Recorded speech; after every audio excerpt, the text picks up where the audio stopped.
लोग बोलते हैं जिनके 36 के 36 मिलते हैं ना, उनके बीच में भी टकरार होती रहती है। देखिए, जहाँ प्रेम है वहाँ तो लड़ाई है ही है, लेकिन ऐसी स्थिति नहीं आती कि दोनों अलग हो जाएं। कुंडली के सामान्य दोष कौन-कौन से हैं? पहला तो मांगलिक दोष, दूसरा पितृदोष, तीसरा काल सर्प दोष, चौथा तो राहु जो है वो कलयुग का राजा है, ऐसा कहा जा रहा है। देखिए राहु हो गए, केतु हो गए, ये पाप ग्रह है और ये जब भी व्यक्ति के जीवन में आते हैं स्वाभाविक रूप से व्यक्ति परेशान जरूर रहता है। जो पति होते हैं वो विष्णु का रूप होते जी हैं। जी। लेकिन महिलाएं तो अपने पतियों की कई बार इज्जत ही नहीं करती हैं। तो ये बताइए कि कितने % विवाह ये ठीक चलता है अगर पत्नियां ऐसा करती हैं?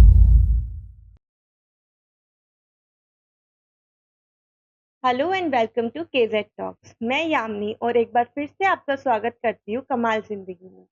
आज हमारे साथ एक ऐसे व्यक्ति जुड़ रहे हैं जो कि बहुत ही विद्वान हैं और उनको मैं ही नहीं, आप सब भी बहुत अच्छे से जानते होंगे।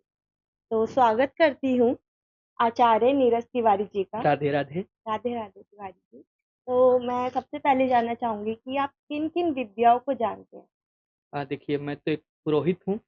पूजा पाठ, कर्मकांड, ज्योतिषीय और वास्तुशास्त्र, हस्तरेखा, ये 4 विषयों पे मैं अच्छी पकड़ बनाता हूँ। अच्छा, तो मतलब आप बहुत ही बिजी भी रहते होंगे। जी। तो मैं पहले तो आपसे बहुत ही धन्यवाद करना चाहूँगी कि आप अपने कीमती समय में से हमारे लिए टाइम निकाल के सर आए। धन्यवाद आपको भी। तो आचार्य जी, मैं जानना चाहूँगी कि जिन लोगों की कुंडली नहीं होती है, जी। उनको कैसे पता चलेगा कि उनका मतलब टाइम भी नहीं पता उन्हें, डेट भी नहीं पता, तो उनकी कुंडली कैसे बनेगी? प्रश्न कुंडली के अनुसार जब भी हमसे कोई प्रश्न पूछते हैं तो उस समय के वर्तमान समय के लग्न को देखते हुए किस दिशा से वो किस दिशा से आकर वो हमसे पूछ रहे हैं, प्रश्न कर रहे हैं, किस मुहूर्त में पूछ रहे हैं, मुहूर्त और लग्न और दिशा के अनुसार जो है प्रश्न कुंडली तैयार की जाती है और उसी के अनुसार उनकी समस्याओं का समाधान किया जाता है। अच्छा, तो मतलब अगर किसी को अपना टाइम नहीं पता, तो वो भी अपनी कुंडली बिल्कुल, बिल्कुल। बनवा प्रश्न सकता है? कुंडली के अनुसार। प्रश्न यानी हम जब कुछ प्रश्न पूछते हैं, उसी के अनुसार जो है कुंडली का निर्माण किया जाता है। अच्छा। जी। और अब हर व्यक्ति की कुंडली होती है, जी, तो कुछ मतलब सब कुंडलियाँ अलग-अलग प्रकार की होती हैं। जी। तो हमारे जीवन पर कुंडली कितना प्रभाव डालती है? देखिए, कुंडली का प्रभाव तो अत्यधिक है, सारा जीवन ही कुंडली पर निर्धारित है। यदि हाँ। आपको पता हो तो जब रावण के पुत्र मेघनाद का जन्म हुआ था, तो स्वयं रावण ने सभी 9 ग्रहों को अच्छे-अच्छे अपने-अपने स्थानों पर बैठा दिया था। इसलिए हाँ जी। जीवन में कुंडली का विशेष महत्व है। कुंडली के माध्यम से हम आने वाले जीवन के बारे में, आने वाले खुशियों के बारे में, आने वाले समस्याओं के बारे में, आने वाले दुर्घटनाओं के बारे में जान लेते हैं। ओके। और जैसे कुंडली में अलग-अलग प्रकार के ग्रह होते हैं, जी, तो कुछ ग्रह ऐसे होते होंगे सिर्फ़ जिनके ठीक रहने से ही हमारा जीवन थोड़ा ठीक रह सकता है। जी। तो ऐसे कौन से ग्रह हैं? देखिए, एक तो देवगुरु बृहस्पति यानी जो गुरु का ग्रह है, हमारे ज्योतिष शास्त्र में सबसे अच्छा ग्रह माना जाता है। यदि इनकी अच्छी दृष्टि है, तो व्यक्ति को अपार धन देते हैं, गज ओके। केसरी योग बना देते हैं। लेकिन अगर ये इन्हीं गुरु की दृष्टि यदि किसी पाप ग्रह के साथ है या कोई पाप ग्रह बैठ जाता है, हाँ तो जी। इन्हीं गुरु को गुरु चांडाल में बदल देता है। इसलिए यदि अच्छा। गुरु अच्छे स्थान पे बैठे हैं, मजबूत हैं, प्रबल हैं, तो अपार धन व्यक्ति को देते हैं, राजसी सुख यानी राजसीय वैभव प्रदान करते हैं गुरु। अच्छा, तो मतलब जैसे आपने अभी बताया हमें कि पापी ग्रह के साथ बैठे होते हैं, तो हाँ। 3 पापी ग्रह होते हैं मेरे को जो पता है, केतु, राहु और शनि, राइट? जी, मंगल, सूर्य। अच्छा, तो हाँ, मतलब एक इनमें से क्रूर ग्रह। किसी के साथ भी बैठे होंगे तो विशेषकर राहु या केतु के साथ जब बैठते हैं तो गुरु चांडाल योग बनाते हैं, जो अच्छा, व्यक्ति के जीवन में बहुत दुष्प्रभाव पड़ता है। ओके। जी, तो उसको ठीक करने का कोई तरीका होता है या फिर ऐसे ही बिल्कुल, लाइक वैसे ही? बिल्कुल। एक तो इन जब गुरु चांडाल योग बनता है व्यक्ति के जीवन में तो गुरु और राहु दोनों को शांत किया जाता है या गुरु या केतु को शांत किया जाता है। अच्छा, गुरु के लिए गुरु मंत्र का जाप, केतु के लिए केतु मंत्र का जाप। विशेष तौर पर जो है इसको शांत करने के लिए पीले अरहर का दाल या पीले चने का दाल जो है, हाँ। भीगा हुआ किसी को दान करने से भी गुरु का प्रभाव गुरु दोष से कम होता है और राहु के लिए भगवान गणेश की उपासना या दूर्वा का भगवान गणेश जी को अर्पित करना, ये दोनों ही लाभकारी है गुरु चांडाल योग से बचने के लिए। ओके। अब कुंडली की बात आई है, तो जी। सबसे ज़्यादा कुंडली तो विवाह के टाइम पे मिलाई जी, जी, जाती है। जी। तो जी। इतना क्यों ज़रूरी है कि विवाह के लिए कुंडली मिलाना? देखिए, विवाह एक संस्कार है। हुँ, अभी तो आप प्रेम में पड़ के विवाह कर लिए, लेकिन हुँ। आने वाला जीवन सुखमय रहे, इसके लिए कुंडली मिलान किया जाता है। अच्छा। कुंडली विवाह के बाद आप चाहते हैं कि हमें संतान सुख भी हो, हाँ तो जी। संतान सुख आपके दोनों की कुंडली के अनुसार है कि नहीं है, हुँ, दोनों की मैत्री मिल रही है, आप शादी के बाद आप आम कहे, मैं इमली कह दूँ, तो हुँ। फिर जीवन नहीं चलता है। इसके लिए नाड़ी देखा जाता है, नाड़ी अच्छा। दोष। आपने सुना भी होगा कि कुंडली में नाड़ी दोष हाँ होता है। जी। नाड़ी दोष होने से व्यक्ति में संतान प्राप्ति में बहुत देरी हो जाती है, ठीक है? अच्छा। एक भकूट दोष होता है। ओके। भकूट दोष में प्रेम संबंधी समस्याएँ आती हैं, जैसे विवाह के पहले तो खूब प्रेम है, हाँ। लेकिन विवाह के बाद जो प्रेम धीरे-धीरे कम हो जाता है, वो भकूट दोष के कारण होता है। कुछ होता है मैत्री, मैत्री होता है कि आप कुछ और कह रहे हैं, पति और कुछ कह रहा है, पत्नी और कुछ कह रही है। तो ये अच्छा। मैत्री दोष देखा जाता है। तो इन सबको मिलाकर कम से कम 18 गुण होनी चाहिए, 18 गुण के बाद ही विवाह होता है। तो कम से कम 18 गुण मिलने चाहिए। कम से कम 18 गुण यानी 100% में 33% पासिंग मार्क 18 गुण है। जितने अच्छे गुण बढ़ते जाएँगे, उतना अच्छा जीवन व्यक्ति का रहेगा विवाह के बाद। अच्छा, लेकिन अभी क्या होता है ना, लोग बोलते हैं जिनके 36 के 36 मिलते हैं ना, उनके बीच में भी टकरार होती रहती है। टकरार हो जाती है। देखिए जहाँ प्रेम है वहाँ तो लड़ाई है ही है, लेकिन ऐसी स्थिति नहीं आती कि दोनों अलग हो जाएँ, अच्छा, है ना? मतलब काम चला लेते हैं, काम गाड़ी चला चलती लेते हैं, रहती है। हल्का-फुल्का तो देखिए तो ये तो प्यार का जहाँ प्यार है, वहाँ जहाँ प्रेम है, वहाँ लड़ाई तो है ही है। पर बिल्कुल। ऐसी स्थिति नहीं आती कि दोनों अलग रहें, दोनों में अच्छा। मतभेद हो, काफ़ी संतान प्राप्ति में देरी हो, हाँ विलंब हो, जी। तो ऐसी स्थिति नहीं आती है। ओके। अब 2025 आने जा रहा है, जी, नया साल आ रहा है, बिल्कुल, तो बिल्कुल। किन कुंडलियों के लिए या किन ग्रहों की हमें किन खासकर राशियों पूजा के लिए करनी चाहिए? हाँ हाँ जी। जी, राशि। देखिए जो 2025 है इसमें लिए मेष राशि, हुँ। वृषभ राशि, धनु राशि और अच्छा। वृश्चिक राशि। हाँ जी। ये 4 राशियों के लिए बहुत अच्छी अपॉर्च्युनिटी है। भगवान गुरु जो हैं, देवगुरु बृहस्पति अच्छा योग देंगे। इनके इस साल 2025 में इनको कुछ न कुछ अच्छा और बड़ा देखने को मिलेगा, क्योंकि अच्छा। गुरु की वक्री हो रही है और गुरु ओके। धन को देने वाले होते हैं, पद को देने वाले होते हैं। तो इस साल 2025 में इनको नया काम, नया पद या नया कारोबार या नई खुशियाँ ज़रूर मिलेंगी। अच्छा, जी, और विवाह के लिए कौन-सी कुंडलियाँ सबसे अच्छी हैं इस बार 2025 में? विवाह के लिए मकर राशि जिनकी है, ठीक है? धनु राशि जिनकी है और सिंह राशि जिनकी है। इस वर्ष इनका विवाह होना ही होना है। आजकल हर घर में बच्चा है और हर घर में इंसान चाहता है कि उनका बच्चा तरक्की करे। लेकिन उन्नति करें। कुछ बच्चों का मन नहीं करता, पढ़ने का मन नहीं करता, उनका मन नहीं लग रहा होता पढ़ाई में। तो वो हाँ, क्यों नहीं लगता? देखिए जो कुंडली में बुध ग्रह होते हैं, ये ज्ञान को देने वाले हाँ होते जी। हैं। जब व्यक्ति की कुंडली में बुध ग्रह कमज़ोर होता है, तो बच्चे का पढ़ाई में मन लग ही नहीं सकता है। तो अच्छा। सबसे पहले बुध ग्रह को मजबूत करना चाहिए। हुँ। बुध ग्रह को मजबूत करने के लिए ओम गंग गणपतये नमः ओके। ये गणेश जी का मंत्र है जो बुध ग्रह के स्वामी हैं। गणेश जी को प्रसन्न करें, जब भी पढ़ने बैठे ओम गंग गणपतये नमः या हाँ जी। सरस्वती मैया का ध्यान करके बैठें, पढ़ाई हाँ करें जी। और गणेश जी को 21 दुर्वा प्रति बुधवार ज़रूर चढ़ाएँ। ओके। तीसरा उपाय है, सबसे बढ़िया उपाय है जो मैं सबको बताता हूँ अपने यजमानों को, हाँ जी। शिवलिंग पर घी अर्पित करना। थोड़ा-सा घी हाथ में ले लेना या हाँ शहद जी। ले लेना, शिव की पिंडी पर अर्पित करना, इससे व्यक्ति का तेज बढ़ता है, याददाश्त बहुत मजबूत हो जाती है। तो अच्छा। ये प्रभाव है घी का। अभी आपने बताया कि आप शिवलिंग की पूजा करें, जी, तो कुछ लोग बोलते हैं कि शिवलिंग को औरतें नहीं छूनी चाहिए, तो जी। क्यों? जो आजकल मंदिरों में जो शिवलिंग की प्रतिष्ठा होती है, हाँ उन जी। शिवलिंगों को महिलाओं को नहीं छूना चाहिए। जो स्वयंभू शिवलिंग है, जैसे जो 12 ज्योतिर्लिंग हैं हाँ जी। या फिर पारद के शिवलिंग हैं, हाँ स्फटिक के जी। शिवलिंग हैं या फिर जो मिट्टी के शिवलिंग बनाते हैं, हाँ आजकल जी। सावन में आप लोगों ने देखा होगा, बिल्कुल। पार्थिव शिवलिंग, इसको महिलाएँ स्पर्श कर सकती हैं, इसको पूजन कर सकती हैं। कुछ घरों में ना बहुत ही बीमारियाँ चल रही होती है, एक के बाद एक बीमारी आती रहती है, लोग ठीक जी। नहीं होते हैं, तो वो किस कारण होता है? देखिए, यदि ये बीमार रहते हैं व्यक्ति, तो हो सकता है कि उनकी कुंडली में राहु, केतु की दशा ऐसी चल रही हो जो बीमारी को उत्पन्न करती है। कहीं-कहीं शनि के प्रभाव से भी व्यक्ति बीमार रहता है। हाँ जी। इसके लिए एक बहुत बढ़िया उपाय बताता हूँ।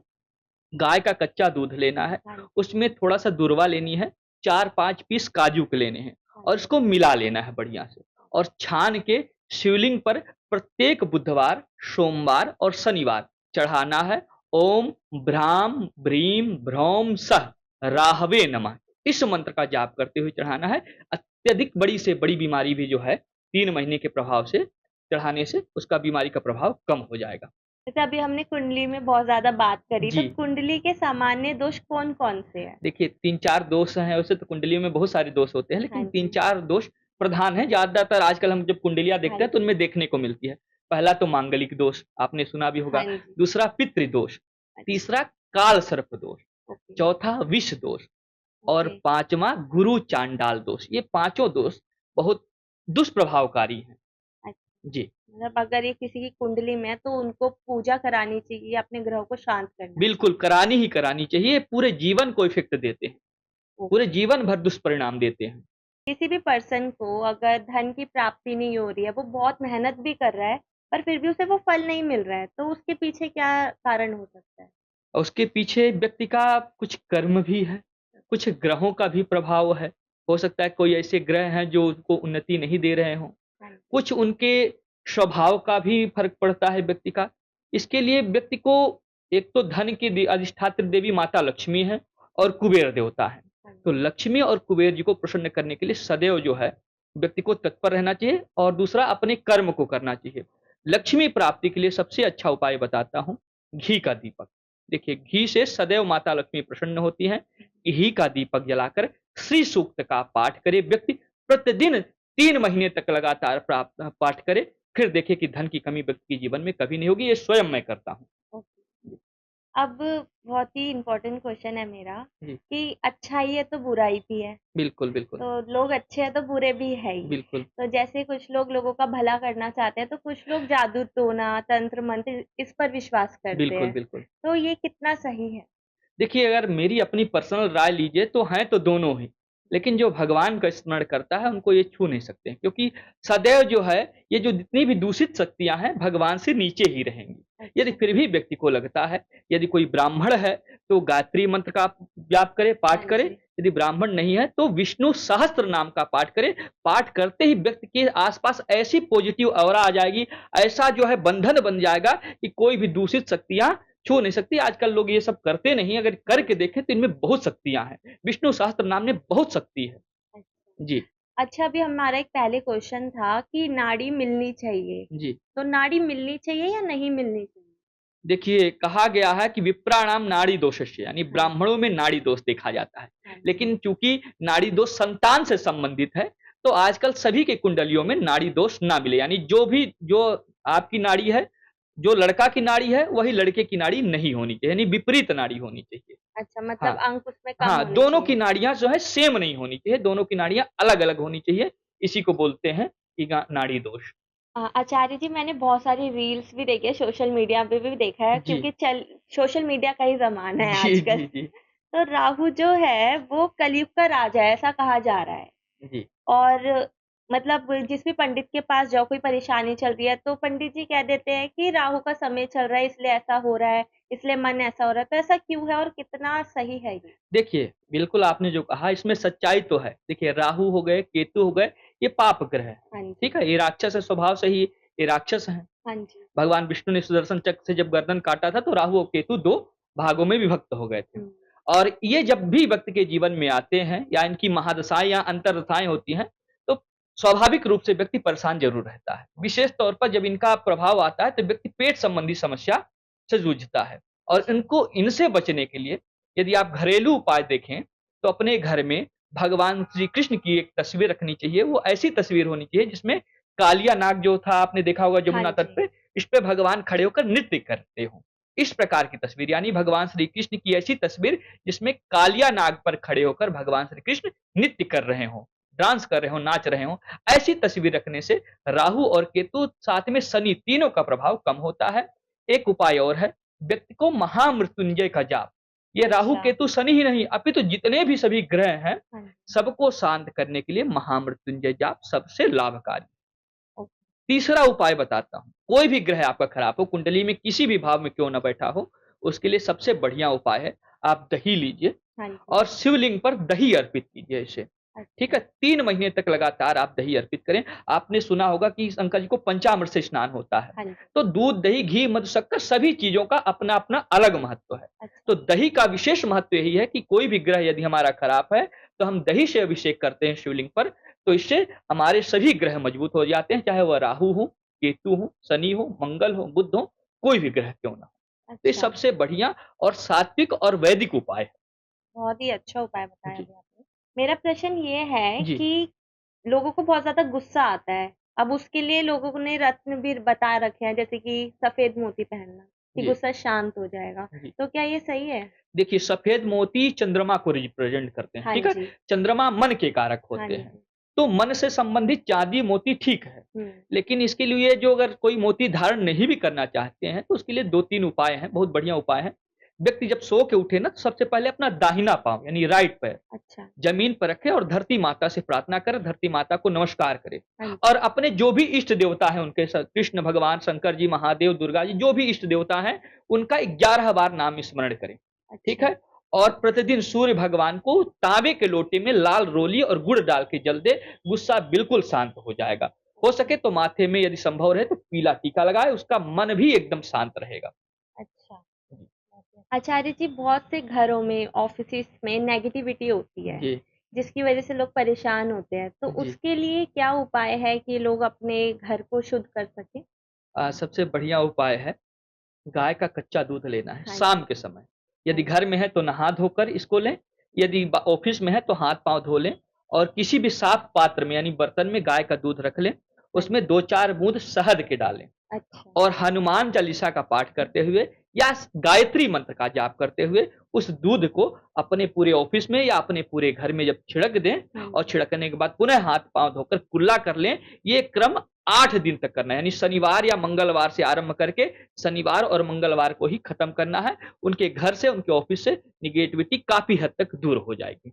आचार्य जी, जैसे कि कुछ लोगों की कुंडली तो बहुत अच्छी होती है, जी, लेकिन उनके घर में और ऑफ़िस में वास्तु दोष होता है, जी, जिसकी वज़ह से परेशानियाँ आती जी। हैं। तो उस समय कौन-सी चीज़ ज़्यादा मैटर करती है? देखिए, ये दोनों अलग-अलग बातें हैं। यदि व्यक्ति की कुंडली मजबूत है, यानी हमारी कुंडली मजबूत है, तो मैं पर्सनली बहुत अच्छा रहूँगा। लेकिन अगर कोई वास्तु दोष है, तो हमारे घर के सभी लोग प्रभावित होंगे।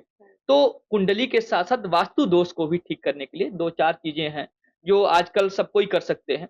घर में प्रत्येक घर में तुलसी का पौधा होना चाहिए, अच्छा। ठीक? दूसरा शमी का पौधा होना चाहिए। तीसरा गाय की प्रतिमा यानी कामधेनु गाय की प्रतिमा, आप चांदी के भी ले सकते हैं, है ना? हाँ जी। चौथा जो है शंख होना चाहिए प्रत्येक घर में और अच्छा। 5वाँ गंगा जल होना चाहिए। ये यदि आप छिड़कते हैं, साथ में आप चाहें तो पंचमुखी हनुमान जी की प्रतिमा भी रख सकते हैं, फ़ोटो भी रख सकते हैं। ये 6 चीज़ें ऐसी हैं जो वास्तु दोष को बिल्कुल ख़त्म कर देती हैं। चीज़ें रखने से नहीं होगा, इनका इस्तेमाल भी करना चाहिए, इनसे पूजन-पाठ भी करना चाहिए। प्रत्येक दिन शंख बजाना चाहिए, गारंटी के साथ है कि उस घर में कभी कोई ना कलेश रहेगा, ना कोई दुःख रहेगा और ना ही कोई वास्तु दोष संबंधित समस्या रह जाएँगी। तो जैसे कि अभी तो बहुत ज़्यादा लोग अपार्टमेंट्स को ही जी, फ़ॉलो कर रहे हैं, जी, उधर ही रहना पसंद करते हैं। जी, तो वहाँ पर लोग पौधे लगा सकते हैं? बिल्कुल। तुलसी माता का पौधा जो है लोग आपने देखा होगा कि लोग बालकनी में लगाते हैं। हाँ जी। देखिए, तुलसी माता जो है लक्ष्मी का रूप है। हाँ जी। हालाँकि एक पौधा भी है, एक वनस्पति भी है, इसलिए अपने मंदिर में नहीं रख सकते क्योंकि इनको धूप और हवा सब कुछ चाहिए होता है, इसलिए इसको आजकल लोग बालकनी में रखते हैं। हाँ जी। लेकिन तुलसी माता को यदि पूर्व या उत्तर की दिशा में रखा जाए या ईशान कोण में रखा जाए, हाँ तो जी। इससे विशेष फल प्राप्त होता है, लक्ष्मी मैया की असीम कृपा प्राप्त होती है। तुलसी माता को रखने का यही सबसे अच्छा दिशा है, अच्छा स्थान है। ओके। लेकिन कुछ लोग क्या होता है ना, बृहस्पति देव की पूजा केले के पेड़ से की जाती है। जी। तो क्या हम केले का पौधा भी लगा सकते हैं अपने घर के बाहर? देखिए, शास्त्र तो मना करता है। हाँ जी। इसके 2 रीज़न हैं। एक तो अलक्ष्मी का वास होता है हाँ केले के पेड़ जी। पर, दूसरा जो केले का वृक्ष है वो सदैव एक ही बार फल देता है। एक अच्छा। बार फल दे देने के बाद केला फिर किसी काम का नहीं रह जाता, उसको काट दिया जाता है। इसलिए घर में सदैव ऐसा पौधा रखना चाहिए जो हमेशा उन्नति को दे, हमेशा अच्छा। आगे बढ़ता रहे, क्योंकि केला एक ही बार फल देता हाँ है, इसलिए जी। केला को कभी अपने घर में नहीं रखना चाहिए। हो सके तो आप नीचे नीचे रख दीजिए, अपने घर के बाहर रख दीजिए, नहीं तो अच्छा। नीचे आजकल बाउंड्रियाँ होती हैं, बाउंड्री में लगा हाँ दीजिए, वहाँ जी। पर जाकर पूजा कर लिए, घर में नहीं रखना चाहिए। ठीक। तुलसी की जो माला होती है, हाँ, उसको जपने के क्या-क्या फ़ायदे हैं? तुलसी का माला जपने के बहुत सारे फ़ायदे हैं। हाँ जी। चूँकि मैंने बताया कि तुलसी जी स्वयं माता लक्ष्मी का ही एक रूप हाँ है, जी। तो पहला तो तुलसी का माला जपने से व्यक्ति का आध्यात्मिक, भौतिक दोनों विकास हो जाता है। अच्छा। कभी भी कोई दूषित शक्तियाँ व्यक्ति को छू नहीं सकती। दूषित अच्छा। मतलब नेगेटिविटी कोई भी व्यक्ति के आस-पास नहीं आ सकती यदि हाँ तुलसी जी। का माला धारण करते हैं या जाप करते हैं। तीसरा, धन संबंधी समस्या कभी नहीं आती है। व्यक्ति मरणोपरांत कभी नर्क में नहीं जाता है। तुलसी अच्छा। का माला जाप करने से या तुलसी का माला धारण करने का यही विशेष फल है। अब जैसे कि हर व्यक्ति के मन में अलग-अलग विचार आते रहते हैं, जी। तो मन की शुद्धि के लिए कोई ऐसा आप मंत्र बताइए कि इंसान अपने जीवन में उसको अपना सके? देखिए, मंत्र तो व्यक्ति को वही जाप करना चाहिए जो उनके इष्ट देवता से संबंधित हो। हाँ जी। जिन भी देवता को वो प्रिय मानते हैं, उन देवता का वो नाम जो है, उन देवता का मंत्र वो प्रतिदिन जाप करें, किसी भी स्थिति में रहें, जाप करें। जो इष्ट देवता होते हैं, इष्ट देवता का अर्थ ही होता है इष्ट यानी हमारे प्रिय देवता। हाँ जी। यदि हम उनका सदैव जाप करते रहेंगे, हर टाइम जाप करते रहेंगे, तो हमारे जीवन में किसी भी प्रकार की कोई समस्या नहीं आएगी, क्योंकि कोई भी देवी देवता ना छोटा होता है, ना कोई बड़ा होता है। यदि हम किसी का भी जाप करने लगते हैं, तो उन्हीं की सारी शक्तियाँ, उन्हीं की सारी ऑरा हमारे जीवन में आने लगती हैं। हाँ जी, लेकिन अगर किसी को पता ही नहीं उनके इष्ट देवता क्या हैं, तो फिर कैसे पता चलेगा? इष्ट कृष्णम वंदे जगद्गुरु, भगवान श्री कृष्ण का ध्यान करें, या अच्छा। ओम नमो भगवते वासुदेवाय, इसी मंत्र का जाप करें, इसी मंत्र से वो जीवन पर्यंत तर जाएँगे। अब इंसानों से गलतियाँ तो बहुत होती रहती हैं, जी, तो रोज़मर्रा की ज़िंदगी में कुछ गलतियाँ ऐसी होती हैं जिनका हमें एहसास ही नहीं होता कि हम लोग कर रहे होते हैं और उस पर हमारी कुंडली पर भी इफ़ेक्ट पड़ता बिल्कुल, होगा बिल्कुल, और कर्मों पर भी पड़ता होगा। बिल्कुल। तो ऐसी कौन-सी सामान्य गलतियाँ हैं जो इंसान करते हैं आजकल?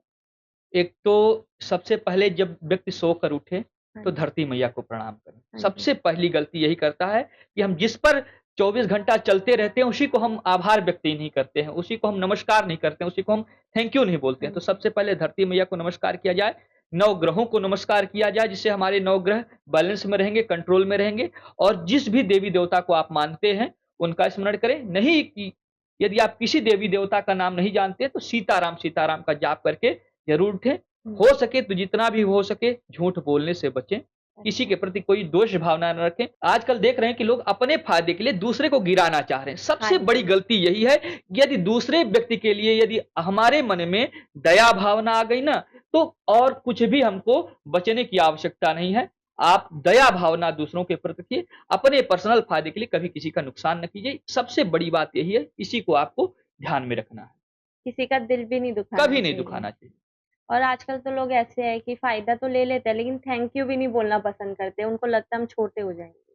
हाँ, बस यही तो समस्या है ना। वो कहीं न कहीं अच्छा आपने देखा होगा जब भी कोई ब्राह्मण टीका लगाते हैं हाँ ना, जी, तो सबसे पहले उनके हाथ में टीका लगता है, हाँ जी, फिर माथे में लगता है। तो हाँ जब भी जी। हम किसी का भला करने जाएँगे ना, तो सदैव अपना पहले भला होगा, फिर अच्छा, दूसरे का भला होगा। क्योंकि पहले कारण आया है, फिर कार्य आया है। बिना कारण के कोई कार्य हो ही नहीं सकता है ना? बिल्कुल। आपका कारण है कि मैं यहाँ आया हूँ, हुँ, तो मैं आया हूँ, है ना? पहले बिल्कुल। सबसे पहले हाथ में टीका लगेगा, फिर माथे में टीका लगेगा। इसलिए जब भी किसी का भला करेंगे, तो सबसे पहले स्वयं का भला, फिर दूसरे का भला होगा। अच्छा। अब नया साल आ रहा है, आपने एक बहुत अच्छा पहले भी बताया। अब मैं जानना चाहूँगी नए साल में किन-किन लोगों को, किन-किन राशियों को थोड़ा सतर्क रहना चाहिए? देखिए, एक तो मकर हो गया, हाँ जी, मिथुन हो गया, है ना? विशेषकर इन 2 राशियों को विशेष तौर पर सावधान रहना चाहिए, क्योंकि इनमें थोड़ा-सा शनि की दृष्टि पड़ सकती है, और जब व्यक्ति की शनि की दृष्टि पड़ती है ना, तो ऊपर से नीचे हो जाता है। तो अच्छा, इनको बचने के लिए मैं ये उपाय भी बताते रहा हूँ कि शनि मंत्र का जाप हमेशा करते रहें। ओम सम शनिश्चराय नमः। ये 2 राशि वाले लोग शनि का विशेष तौर पर जाप ज़रूर करें। अब जैसे साढ़े साती आती है, शनि की साढ़े साती आती है, तो उस समय क्या इंसान को नुकसान ही होता है या फ़ायदा भी हो सकता है? आजकल लोगों ने शनि महाराज को इतना बुरा बना दिया, इतना बुरा ग्रह हाँ बना जी। दिया है कि क्या कहा जाए। हुँ, शनि देव सदैव जो है शुभ फल भी देते हैं और अशुभ फल भी देते हैं, व्यक्ति के कर्मों के अनुसार। जो हाँ साढ़े साती जी। की आप बात करते हैं 3 अवधि में होता है। पहली अवधि मस्तक पे, दूसरा पेट पे और तीसरी अवधि यानी उतरते की शनि पाँव में होते हैं। अच्छा, यदि व्यक्ति का कर्म अच्छा है, हाँ, कुंडली में शनि अच्छे स्ट्रॉन्ग है, शनि की दृष्टि जो है अच्छे ग्रहों पे है, हाँ या जी। अच्छे ग्रहों की दृष्टि शनि पर है, तो शनि कभी भी बुरा फल नहीं देंगे। बस ध्यान ये रखें कि व्यक्ति अपने आप से कोई बुरा ना करे, तो शनि कभी भी किसी का अहित नहीं करते हैं। शनि कर्मों के देवता हैं। जी, तो जब आपने अभी बताया कि वो इतने बुरे भी नहीं होते क्योंकि लोगों ने उन्हें बना दिया है, बना दिया है। लेकिन वो पापी ग्रहों में भी आते हैं, जी, ऐसा क्यों? पापी ग्रहों में इसलिए आते हैं क्योंकि वो छाया ग्रह हैं, ठीक है? अच्छा, और उनका जो सानिध्य है सदैव राहु और केतु के पास रहता है। वो अच्छा, क्रूर ग्रह में आते हैं। जब क्रूर ग्रह को हम लोग पापी ग्रह भी कह देते हैं। क्रूर मतलब उनकी जो दृष्टि है इतनी तीव्र है कि उनकी दृष्टि से महादेव स्वयं नहीं बच पाए, तो व्यक्ति का क्या बच पाएगा? इसलिए उनको पाप ग्रह की श्रेणी में रखा गया है, क्योंकि इनसे बच के रहा जाए और इनसे डर कर जो है हर कार्य किया जाए, अच्छा कार्य किया जाए, इसलिए इनको पापी ग्रह में रखा गया है। मतलब उन पापियों को उनसे डरना चाहिए बिल्कुल, खासकर। आचार्य जी आजकल ना शादियों को लेकर लोगों की मतलब गृहस्थी में बहुत ज़्यादा प्रॉब्लम्स आ रही हैं। जी। आपने अगर देखा कभी आपके साथ ऐसा हुआ है कि आपने किसी की कुंडली भी मैच करी, शादी भी हो गई, लेकिन उसके बाद भी वो लोग सैटिस्फाई नहीं है अपनी लाइफ से। जी, समस्या ये होती है ना कि व्यक्ति जो कर्म करता है ना, वो अपने कर्म जो है भूल जाता अच्छा, है ना? विवाह जब होता है, आप लोगों ने सभी ने देखा होगा कि जब विवाह होता है, तो ब्राह्मण 7 वचन लेते हैं। हाँ जी, कन्या से भी लेते हैं और वर से भी लेते हैं। हाँ जी, उन वचनों को कोई याद नहीं रखता। बिल्कुल, जैसे शादी हुई, पंडित जी दक्षिणा लिए, वचन भी भूल गए। तो वचन जो है, विवाह एक संस्कार होता है। हाँ जी, जब आप संस्कार को ही नहीं मानेंगे, तो आप कितनी भी कुंडलियाँ मिला लीजिए, उससे क्या फ़र्क पड़ता है? बिल्कुल। तो विशेषकर हमको हर संस्कार करना है। हर संस्कार मानना कि हमारा कर्तव्य पत्नी के प्रति क्या है और पत्नी का कर्तव्य पति के प्रति क्या है। एक अच्छा, दूसरे को समय नहीं दे पा रहे हैं कोई, है ना? हाँ तो जी, कहाँ से रिश्ता मधुर होगा? बिल्कुल। तो ये कर्मों का प्रभाव है। अब बोलूँगा तो गड़बड़ हो जाएगा। ये कर्मों का ही प्रभाव है। मैं इस लाइन में हूँ, मैं देखता हूँ। आजकल लोगों के पास समय नहीं है कि एक दूसरे के साथ बैठ के चाय पी सकें, क्योंकि हाँ पत्नियाँ भी जी, नौकरी कर रही हैं, पति भी नौकरी कर रहे हैं। जब बिल्कुल, दोनों को आप समय नहीं दे पाएँगे, तो कहाँ से रिश्ता मधुर बनेगा, बिल्कुल। है ना? तो ये सबसे बड़ी बात है कि एक दूसरे को समय देना। यदि आप हुँ, किसी को समय नहीं दे पाएँगे, बचपन में जब हम लोग पढ़ते हैं तो अपने दोस्तों से कितना बात करते हैं। जब बड़े होते हैं, अपने-अपने काम में लग जाते हाँ हैं, अपनी-अपनी जी, नौकरियाँ करने लगते हैं, कभी साल 6 महीने में बात करते हैं, कितने कैसे मधुर संबंध रहेंगे उनसे। बिल्कुल, इसी प्रकार जब पति-पत्नी एक दूसरे को समय नहीं देंगे, एक दूसरे से बातचीत नहीं करेंगे, दोनों अपने-अपने कामों में व्यस्त रहेंगे, तो आप कितनी भी कुंडलियाँ मिला लीजिए, कुछ नहीं फ़र्क पड़ेगा। तो बिल्कुल सही समस्या बात तो है। आएगी ही आएगी। हाँ जी। आचार्य जी, शास्त्रों के अनुसार हिंदुत्व में क्या डाइवोर्स का कोई शब्द है ही नहीं? देखिए, जहाँ तक मेरा नॉलेज है, मेरा ज्ञान है, मैं आगे तो नहीं कह पाऊँगा, लेकिन जहाँ तक मेरी समझ है, ऐसा कहीं नहीं है। क्योंकि जब भी हम विवाह कराते हैं, हाँ जी, तो यही बताते हैं कि भई अब आप 7 जन्मों तक के लिए बँध गए हैं। आपका हाँ, 7 वचन है, 7 जन्मों तक बँध गए हैं, तो इसमें तो कोई डाइवोर्स का कोई बिल्कुल, नाम ही नहीं है। तो मेरे हिसाब से तो ऐसा कहीं नहीं है और ना ऐसा होना चाहिए, क्योंकि एक बार जब पति-पत्नी रिश्ते में बँध गए, तो फिर अलग नहीं होना चाहिए, क्योंकि दोनों गाड़ियाँ हैं, है हाँ ना? जी, दोनों को सँभाल के चलना पड़ेगा, नहीं तो एक्सीडेंट हो जाएगा। बिल्कुल, वरना डाइवोर्स के नाम पे तो लोग पहले से ही मेंटली सैटिस्फाई हो जाते होंगे बिल्कुल, कि हम बिल्कुल, डाइवोर्स बिल्कुल, ले बिल्कुल, लेंगे। बिल्कुल। तो ऐसा नहीं होना चाहिए, क्योंकि घर परिवार को जोड़ के चलना चाहिए। यही एक संस्कार है, एक नियम है, इसीलिए विवाह व्यक्ति करता ही है कि हमारे घर को सँभाल सके। बिल्कुल, क्योंकि आजकल कुछ ज़्यादा ही इसके मतलब बढ़ गए हैं केसेज़ डाइवोर्स ले रहे हैं। लेकिन पहले के लोग क्या करते थे, निभाना जानते थे तो वो निभा लेते थे। आपको पता है, जब भी विवाह करते हैं तो वर का पूजन किया जाता है। अच्छा, और वर ऐसे नहीं कि आप व्यक्ति का पूजन कर रहे हैं, हुँ, वर को विष्णु मान के पूजा जाता है। वराय विष्णु रूपाय। अच्छा, सदैव भगवान विष्णु का विवाह लक्ष्मी से होता है, यानी एक पिता अपनी कन्या को लक्ष्मी मानकर भगवान विष्णु से विवाह करता है। अच्छा, तो भगवान विष्णु के बिना लक्ष्मी अधूरी है और लक्ष्मी के बिना भगवान विष्णु अधूरे हैं। इसलिए पति-पत्नी एक दूसरे के पूरक होते हैं, कभी इन लोगों को अलग नहीं होना चाहिए। मैं तो कहता हूँ 7 जन्म क्या, हज़ारों जन्मों तक इन लोगों को अलग नहीं होना चाहिए, मिलकर रहना चाहिए। आचार्य जी, अभी आपने बताया कि जो पति होते हैं वो विष्णु का रूप होते जी, हैं। जी। तो लेकिन महिलाएँ तो अपने पतियों की कई बार इज़्ज़त ही नहीं करती हैं, चिल्लाती हैं, खाना नहीं देती हैं या फिर आप समझे बिज़ी इतना रहती हैं कि उनके लिए कुछ समय ही नहीं निकाल पाती हैं। अ, तो उनके लिए क्या कहेंगे आप? आपने ये प्रश्न पूछा है, हाँ जी, तो ये बताइए कि कितने परसेंट विवाह ये ठीक चलता है, अगर पत्नियाँ ऐसा करती हैं तो? बिल्कुल बहुत ही है कम। ना? बहुत कम चलता है, हाँ क्योंकि जी, हम तो प्रायः देख रहे हैं। हाँ जी, फिर हमारे पास कुंडली आती है, पंडित जी ऐसी समस्या हो गई है, हाँ ऐसी जी, समस्या हो गई है। देखिए, क्या करना है, पत्नियों का विशेष कर्तव्य होता है। हाँ जी, पुरुष जो होता है, हमारे गुरुजी सदैव कहते हैं, जो पुरुष होता है, सिर्फ़ एक कुल को तारता है, लेकिन अच्छा, जो स्त्रियाँ होती हैं, वो स्त्रियाँ ऐसा पात्र हैं, हाँ जो जी, 2 कुल को तारती हैं, जिस अच्छा, कुल से आई हैं और जिस कुल में जा रही हैं। अच्छा, यानी स्त्रियों का जो योगदान है, पुरुष से ज़्यादा है।